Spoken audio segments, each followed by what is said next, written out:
नमस्कार मित्रांनो, आज आपण या व्हिडिओच्या माध्यमातून पाहणार आहोत छत्रपती शंभूराजांना दूध पाजणाऱ्या धाराऊ गाडे आईसाहेब कोण होत्या।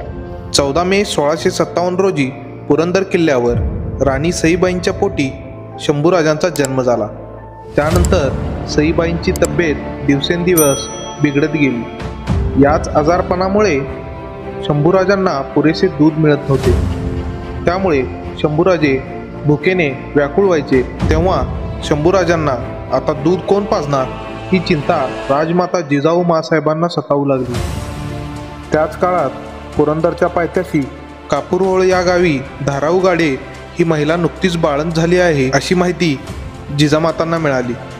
तेव्हा जिजाऊंनी गाडेपाटलांना सांगावा धाडून गडावर बोलावून घेतले आणि सर्व हकीकत सांगितली आणि धाराऊंना गडावर येण्याची विनंती केली।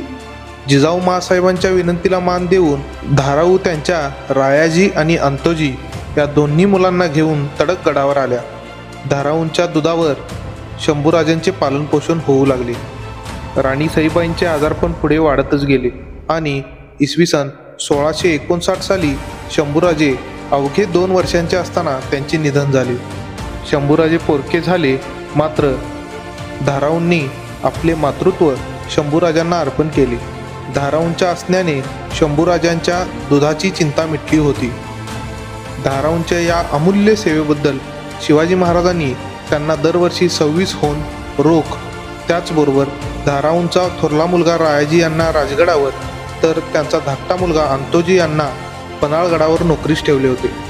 धाराऊंचे पती तुकोजी यांना कापूरहोळची पाटीलकी दिली आणि तुकोजींच्या भावाच्या नावे हरिश्चंद्री गावचे पाटीलकी दिली होती।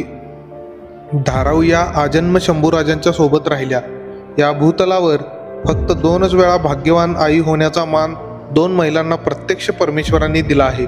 एक म्हणजे श्रीकृष्णाच्या मातोश्री आई यशोदा आणि दुसरी म्हणजे दूध आई धाराऊ अक्का। एकीने भगवान श्रीकृष्णाला दूध पाजून मोठे केले तर दुसरीने स्वराज्याच्या धाकल्या धन्याला। धन्य धन्य त्या धाराऊ।